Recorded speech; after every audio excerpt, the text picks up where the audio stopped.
Hello everybody, Master Fireman, and welcome back to another vlog. So, how have you all been? I am good.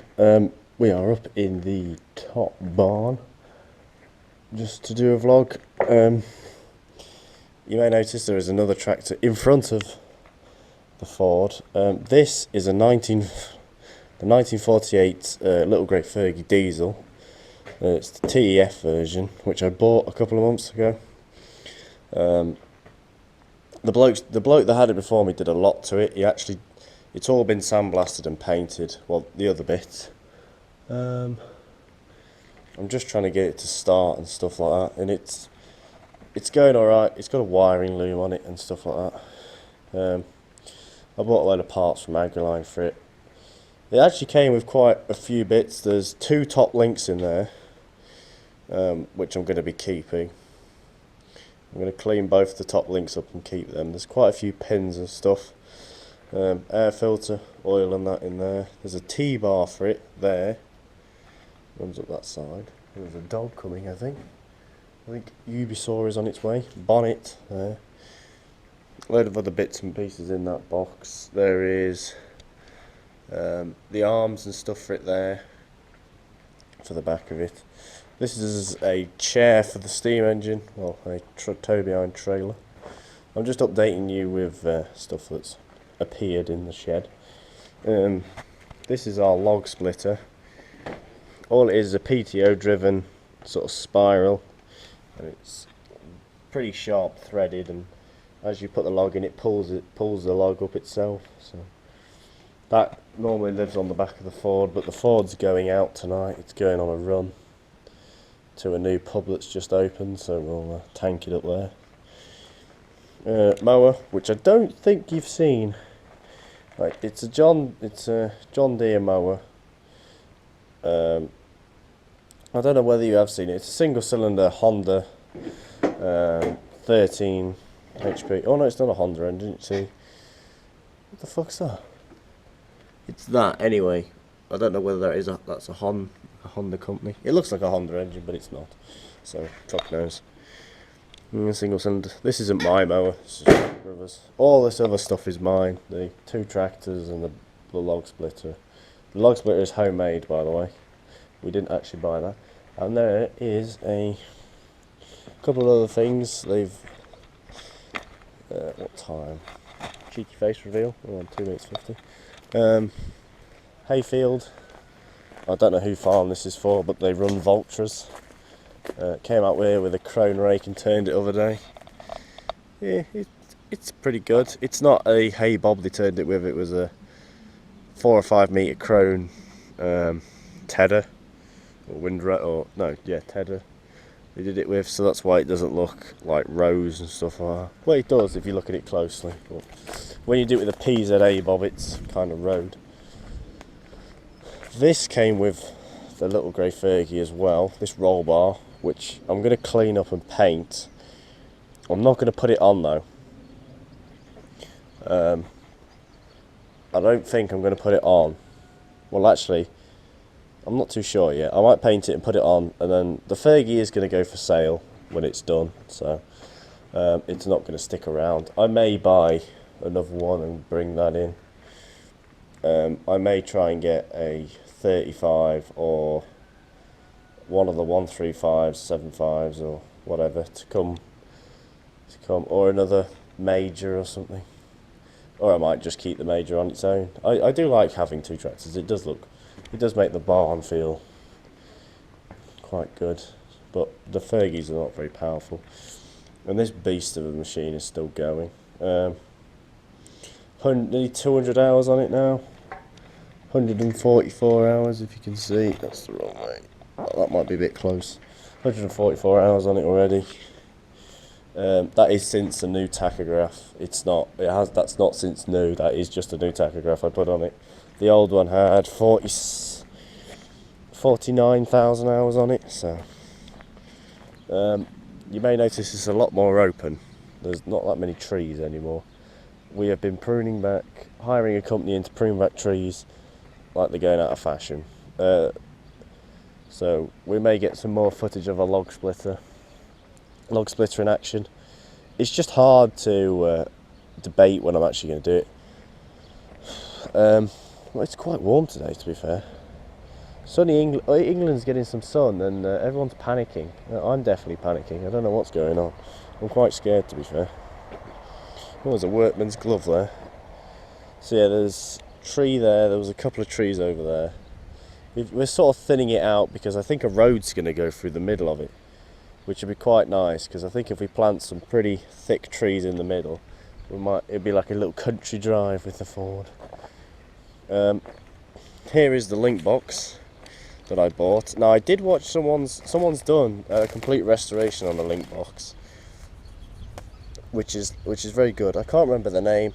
They're doing I literally have just commented on their video. They've got a Dexter and a TM. Oh, what TM is it? It's a TM something. It's a 1 something, but I can't remember the other numbers. He's got a Dexter as well, and he's doing I think it's a Lister bale spike restoration, which is what he's doing. But yeah, this is the link box I bought about a month ago. I paid for this thing, and it beast apps. I recommend getting one anywhere, whatever you want to call it, transport box, link box, whatever. Just buy one, because it is handy as hell. We moved all them logs over there with it. What are we on? 6 minutes. I have to keep checking, because about 18 minutes in it just cuts out. It just stops filming, but it carries on filming but doesn't save the footage. You know what I mean? So once we get to about 18 minutes, stop the recording and restart it as 2, and then. But yeah, I may do it up. I may just run around with the welder on it and just weld up any patches that have gone. The reason I don't want to paint mine is because, or I don't want to restore it, is because it's literally just going to live outside, and it's just going to take a fucking hammering day in, day out whenever I use it. It'll literally be banging into stuff left, right and centre, have stuff thrown in it, so you know, I might have to replace the bed in it. It was sat in friend's garden.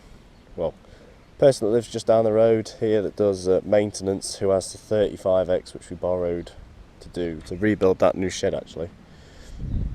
Yeah, he said he's got one for sale. They'll want it. So that had water and chairs in it for God knows how long he's had that in, but it's not massive, and it does look a bit weird on the back of the Ford because the Ford's quite a big machine, and that's not a very big link box, or a transport box if you want to call it that. Yeah, just single trailer. I'm thinking about putting is it a spool valve you call them, or whatever the fuck they're called, for tipping trailers on the back of this. You can see that plug there is where the loader used to go in, and I was thinking if I made a fitting to go in there and run it across the back here and sort of make a couple out here so I could put the connector point in, then I could run tipping trailers with this thing, which would be quite cool and would probably be very, very handy to have. But I'm not too sure if it would work, because I don't know. I have this doubt in my mind that it just wouldn't have.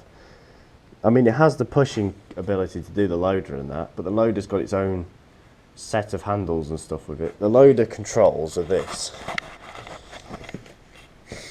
So oil came through this one here. Oil came through this one into this. This sets it into this one, which pushes it to the 2 loader rams. Now, it may work. It might be a complete success, or it might complete failure, but I'm not too sure, and this thing is pissing oil. Well, I think there was a bit too much in there anyway,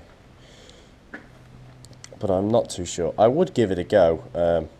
I just need to replace the oil in the back of the gearbox and the hydraulic and fill it all up, and just get rid. I'm going to order some oil tonight actually, but yeah, I'm thinking about doing that, putting a piece of pipe, so like a bit of a steel pipe joint to it, or even a bit of the old rubber hose in there.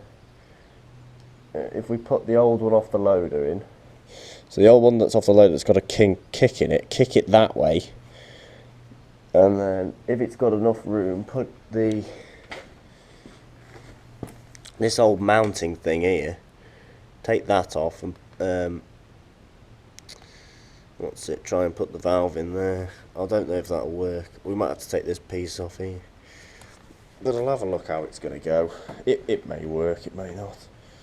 It would be quite nice to see it have a tipping thing. It would actually be really handy, because then I'd either be able to buy a tipping trailer, or we'd have a big video series of building one. I would like to either buy one. Buying one does save a lot of time, whereas making one takes an awful lot of time. But yeah, that is really it. That's really all that's really been updated so far. So yeah, the trees have come, lots of trees have come down. Just that other Massey that I bought, which is kind of getting there. It's nearly there. It just wants the glow plug sorting on it. It will not start without a glow plug.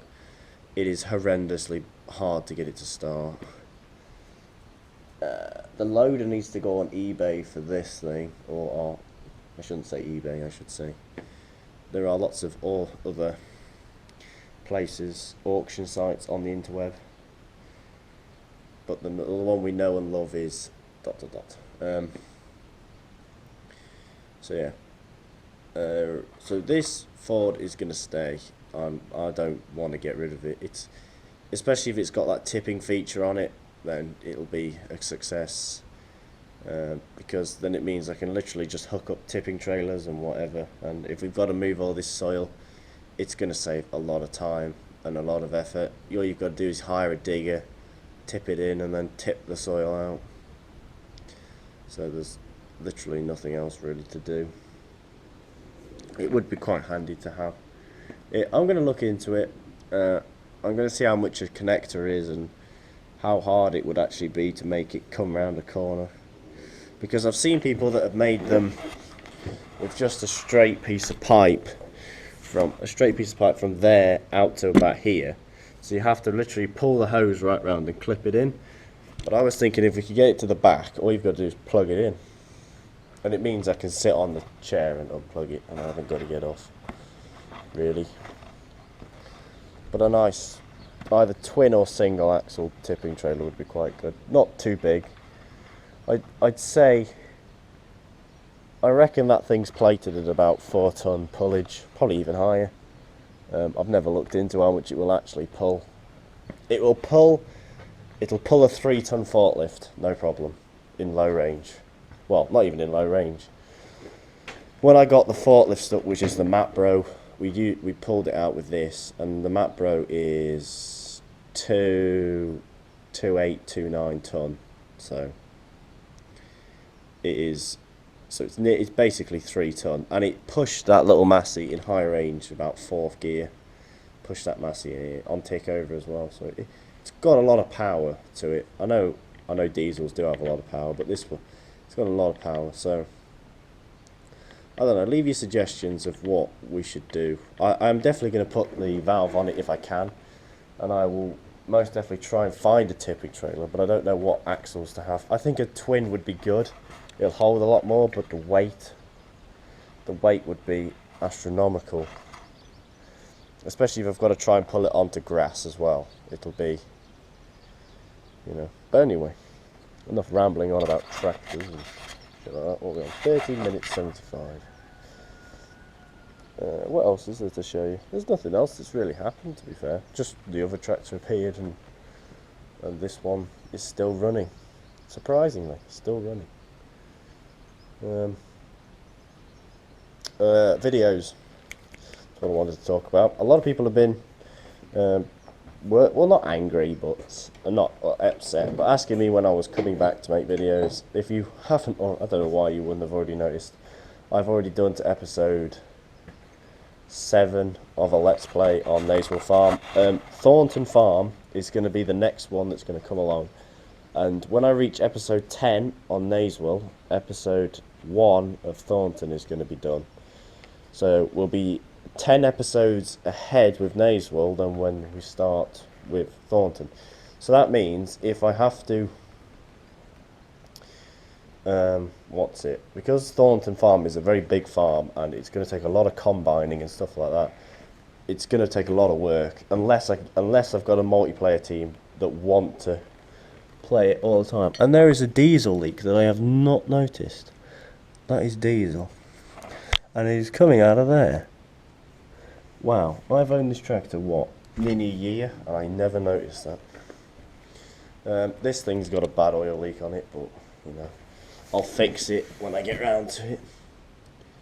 But yeah, the size difference and the weight. This is about 2 and a bit ton. That's not even a ton. You can push that. You can't push this. Well, you can push it, but it's a great deal heavier. But yeah, I think I think they're called spool valves. I don't know, tipping trailer valves or whatever would be a good add-on to it. But you know, leave your suggestions down below, because we might actually, if someone suggests a good trailer, I may try and find a second-hand one that's rotting away that could do with a bit of work and try and do that. Just as long as the hydraulic rams work, because they're the expensive bits. So as long as the valves work and it lets oil in and lets oil out, it will be fine. But yeah, a tipping trailer would be pretty good. But anyway, I'm going to wrap up this video at 16 minutes 25. Oh wow, we're pretty close. But anyway, thank you all so much for watching. Leave a like down below if you enjoyed, subscribe more today, and I shall see all of you in the next video. Happy farming. Bye bye.